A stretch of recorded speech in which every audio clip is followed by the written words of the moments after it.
Hello everyone, I'm Harrison. And I'm Rachel. This week we're talking about how we survived Disney World with a baby. So stay tuned and join us on our journey to raise baby H.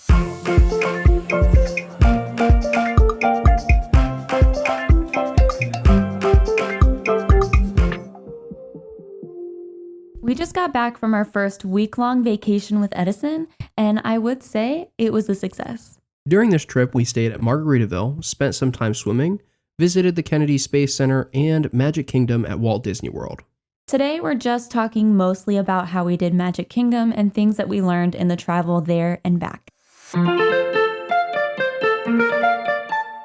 At the beginning of any vacation, you have a couple big hurdles to get through. The first ones are packing and then traveling, and we're just going to jump straight into our travel there. So we live about 14 hours away from where we stayed in Florida, so we knew we had a pretty long drive, and it is much further than Edison has ever ridden in a car. We decided to drive overnight, leaving right after Edison finished his bedtime routine around 8 o'clock. Edison usually sleeps through the night, so that allowed us to make minimal stops for the first 10 to 12 hours of the drive.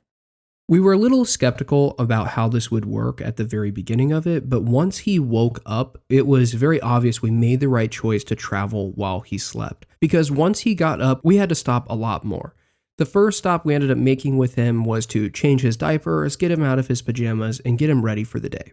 Edison can take a bottle in his car seat, so we never needed to stop just for him to eat, which was really nice. But if your baby can't eat in the car seat for whatever reason, then you'll need to factor those stops into your travel time as well. When you travel overnight, one of the hardest things is that you get tired pretty quick, and we knew we needed to do a regular day with Edison so that he would sleep through the night. So we were fortunate that we had enough drivers we could kind of switch around so we didn't have to stop anywhere to sleep, which saved us money, but also a lot of time. Once Edison was awake for the day, we took a lot more stops. He gets really tired of his car seat really fast, so making sure that we were getting him out of his seat every time we stopped and taking a little bit longer stops so that he could stretch his legs as well was really important.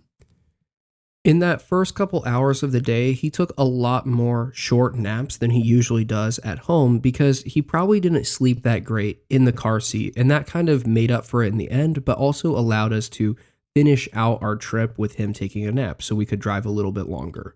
So I would say overall that 14-hour drive took us about 18 hours, and that included a full hour where we stopped and sat down for breakfast. For this trip, we ended up spending the entire week with my parents and my brother, so packing was a really big concern because they met us here at our place and then we drove, and we needed to make sure that all of us plus all of our stuff could fit in one car.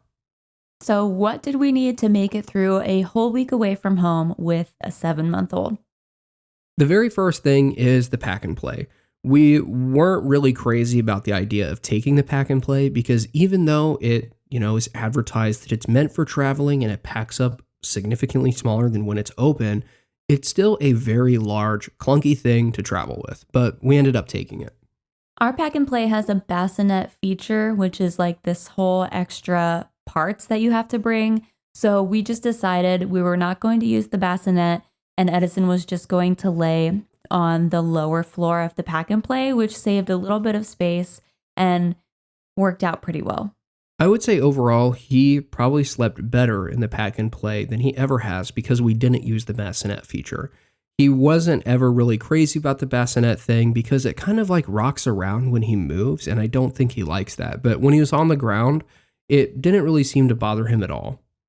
It does seem kind of silly that you literally just have this mat laying on the floor, that it's like, why did I need to bring this whole contraption? But Edison rolls around a lot in his sleep, so having this contained little wall where he can't leave this area that we know is safe for him is really important.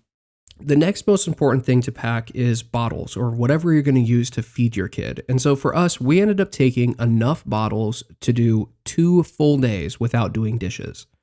Everywhere that we stayed during this trip had a dishwasher, so pretty much every night we were running the dishes and we would just throw any dirty bottles that we had in the dishwasher. It ended up working out really well. We actually never hand washed the bottles the entire time we were there, which was great.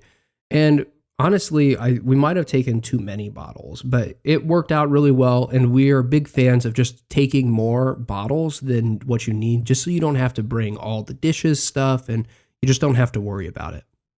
Along with bottles, we had to bring formula, and we were kind of unsure how much to bring. So, in the few months leading up to the trip, I was kind of keeping a tally on my phone of how long it took us to go through a big can of formula and a little can of formula. And we ended up taking one big can and one little can, which would last us about 9 days. One of the things that you have to keep in mind, especially when you take these trips, is that if you're spending a lot more time outside in the heat, your baby is going to get dehydrated, so they might end up eating more than what they do at home, so you can keep liquids in them. So Edison ended up eating a significant amount more, and we went through almost all that formula.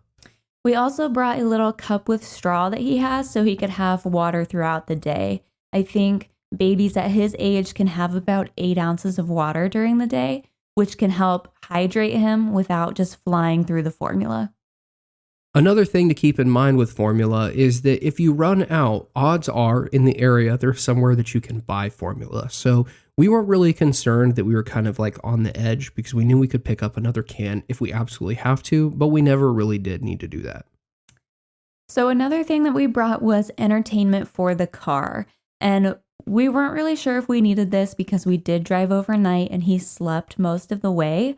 But as soon as he was up for the day, he was ready to have something to play with. It's a lot of just sitting in the same place, looking at the same sights, that it was nice to have a few toys for him to kind of change things up. So to start, we have this little pair of keys that he really likes to have. They light up and kind of like sing a little song, and so he really enjoys those. So we packed that in the bag. And my parents also got him a little travel-sized piano that's kind of similar to the one that we have at home, and he really had a great time with that. We also brought some things for teething because he's really in that stage right now. When you're trying to figure out what things to pack, it's really helpful just to go through what all do you use in a single day at home and what can you kind of cut. And diapers and wipes is one of those things that is very specific to your baby. How many diapers do you go through in a specific day? And that's how many you should pack. For us, we tend to bring 7 diapers per day, which ends up being way too much, but we're okay with having extra diapers. I also bring about 2 packs of wipes. In the 7 days that we were gone, we did go through 1 full pack of wipes and just barely tapped into that second pack. So if you use wipes sparingly, then maybe you could make it with 1, but I'm glad that we just ended up bringing 2. Yeah, we are not the types of parents that like try to use every sliver of that wipe. We don't really want poop on our hands, so we're fine with just grabbing another wipe. But we know that that's not how everybody uses them. So if you also are planning on swimming quite a bit, you need to think about swim diapers. When we swim at home, we have these reusable swim diapers that we throw in the wash, and they work great. But with Edison getting in and out of the water all day, and then the possibility of him needing to use the swim diaper, we did not want to go the reusable route. I packed 3 swim diapers per day that I knew we would be swimming, and he never needed more than 2 per day that we were in the pool. What we did with the swim diapers is we put him in it right before he was going to get in the pool. We swam with him for a while, and then if he needed a nap and hopped out, we took him out of the diaper and put him in a different one. That's really because swim diapers don't hold pee, so you don't want them in a swim diaper just chilling because you're about to have a huge mess on your hands. Harrison likes to call these glorified poop catchers because that's basically all they do. And there's many times when we go to our local pool and put Edison in the swim diaper right before we get in the pool, and he'll still pee on us on the walk from the changing room to the pool. Another thing with spending a lot of time outside is that you're gonna need sunglasses, a hat, and sunscreen for your baby. So we were able to pick up some of those at a Carter's that's nearby. We also brought several swimsuits for him so we could kind of change it up throughout the day. We really discovered that we like the zip-up ones over the 2-piece swimsuits for his age. One of the things that was so nice about the zip up is that it dried off in the sun in like maybe 10 minutes, which was amazing because when he gets out of the water, takes a nap, and then goes back in, it is horrible to try to put a wet swimsuit on him. Another thing that you will definitely need for your vacation is a stroller. And before we even get into this, I want to mention that you can rent strollers. A lot of theme parks and high travel destination locations will have stroller rental sites where you can just pick them up and not even have to worry about bringing it with you. But for us, we knew that we were just going to bring one with us. This was actually a really hot debate because we wanted a stroller that was very compact because we were about to have 6 people in a car with all of this stuff for a baby and then all the things that we need for like a 9-day trip. So we ended up picking up the Zoe Traveler because it compacts down really small and actually fits in all airport carry-ons. But we didn't end up taking this stroller. The biggest reason for that is because it doesn't have a lot of storage underneath.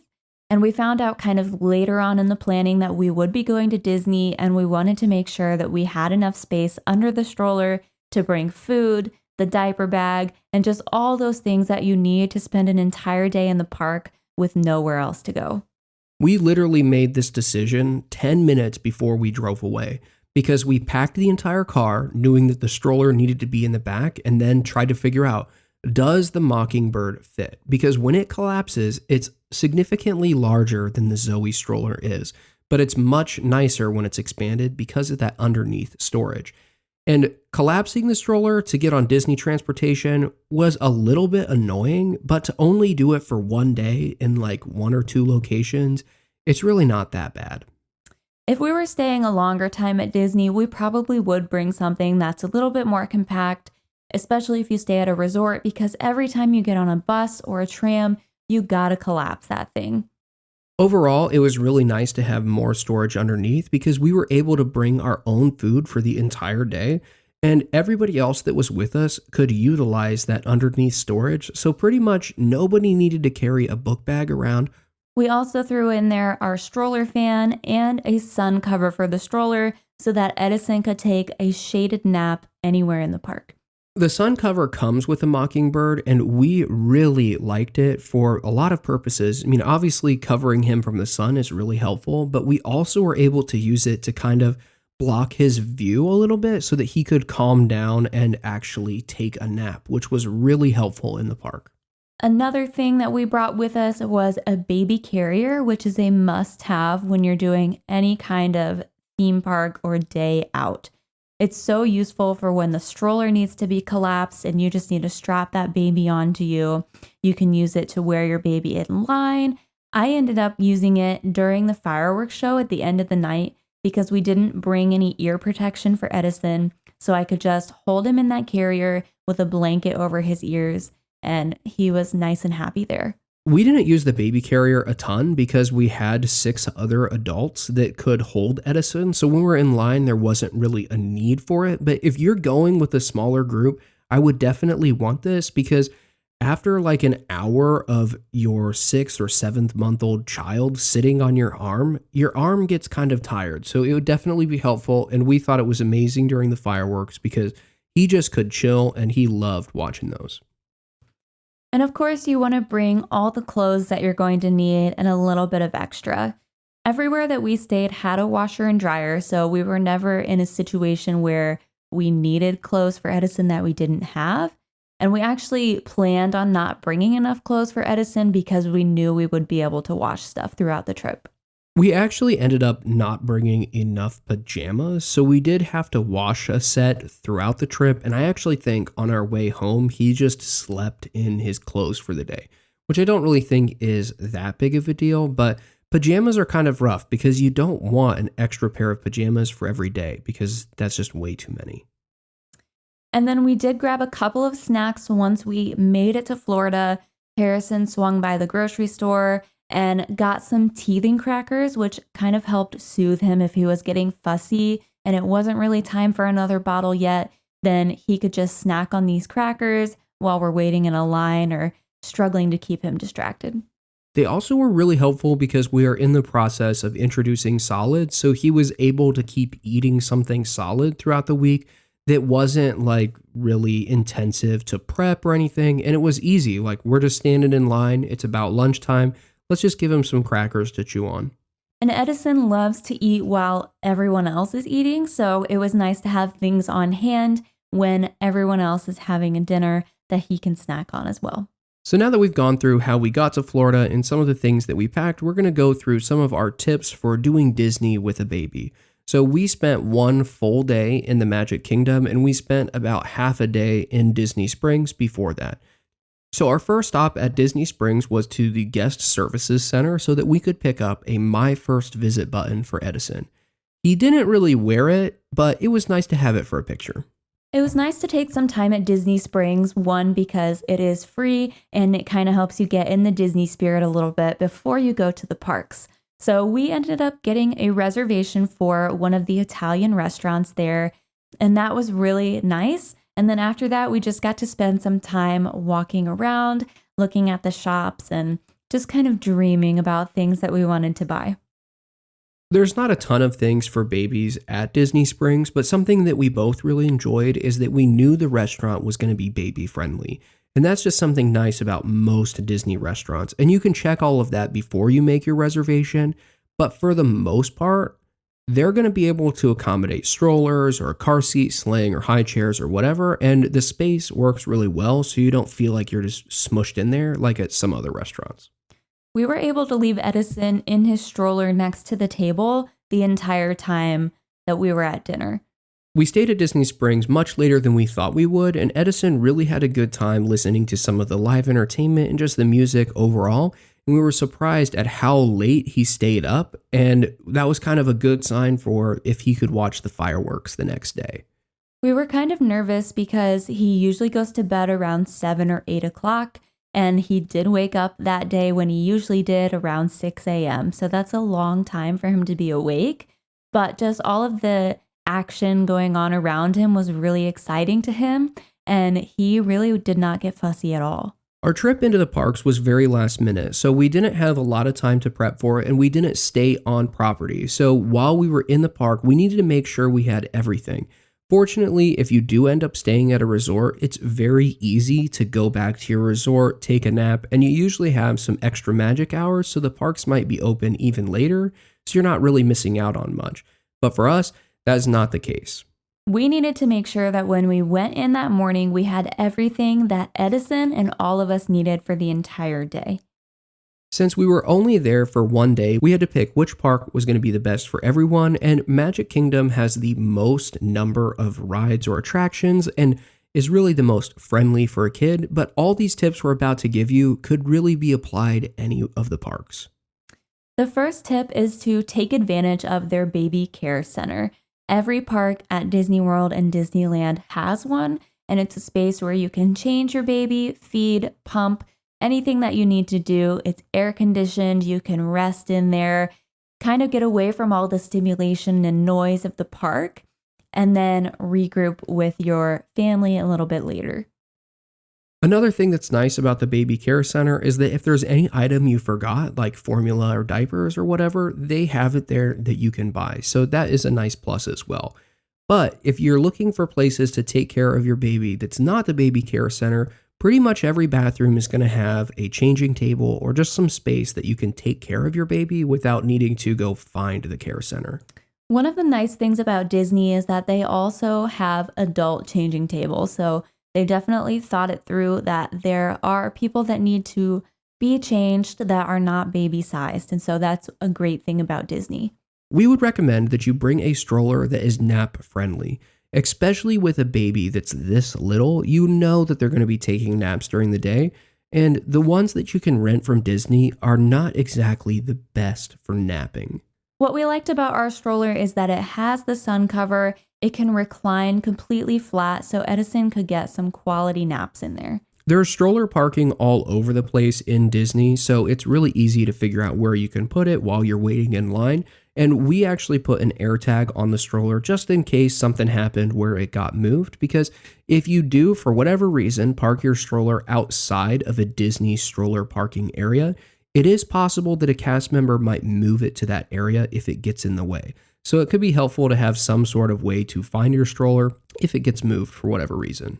Another tip that we have is to bring your baby carrier. So standing in line was a really big task with Edison, so We didn't end up using the carrier in line, but we had a ton of people to pass him around to, which actually kept him entertained. But like Harrison said, if you're going in a smaller group with just you and your spouse, you might want to consider a carrier so that your arms aren't exhausted by the end of the day.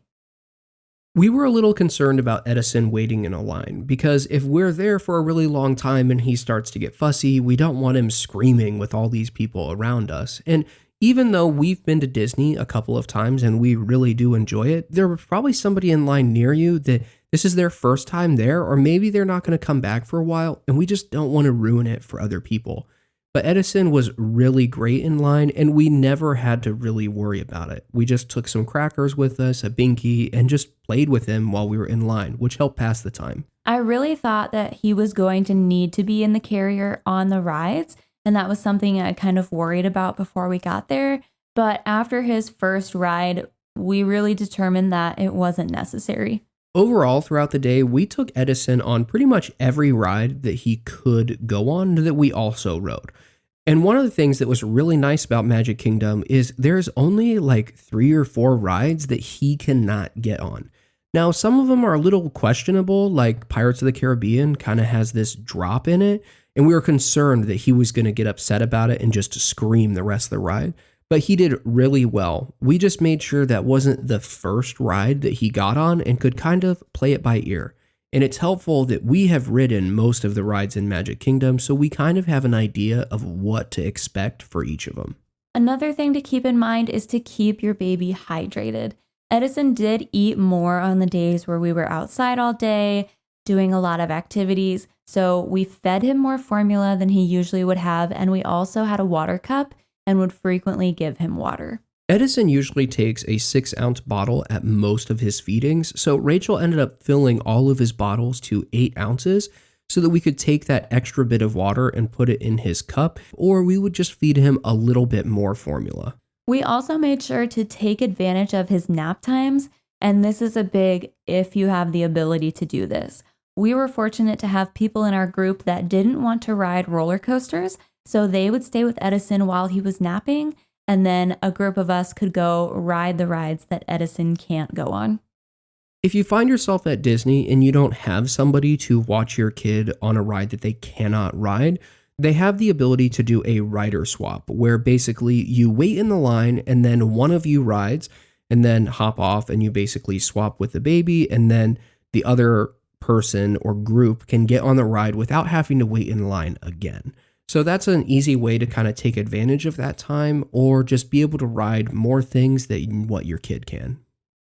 Something that Harrison and I were not looking forward to about a day with a baby in Disney is that it takes a lot longer to do things. Just in general, everything with a baby takes a lot longer.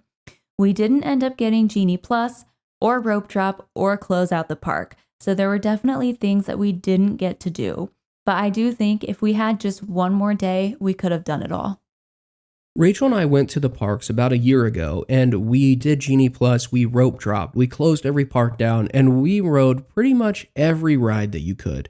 And we had a great time doing that. But it was really crazy that going back with Edison, there's just a lot more things at Disney that you value as a parent than when you're not a parent. And I think it was really fun. I enjoyed a lot of things because we got to watch Edison pay attention and have some good times too. I would recommend making a priority list if you have a limited trip, just to make sure that your favorite things get done earlier in the day if you can. Overall, throughout this entire trip, we had a great time. And yes, Edison did get fussy and he had a couple of problems here and there, but usually it was just because he was tired or hungry. And we were just surprised at how well he did on such big of a trip. It definitely makes us excited for more future trips with him. Vacationing with a baby was not as stressful as we thought it would be, and with proper planning, everyone could have a great time. Next time, we are going to talk about starting solids and baby-led weaning. Thanks for joining us. See you next time.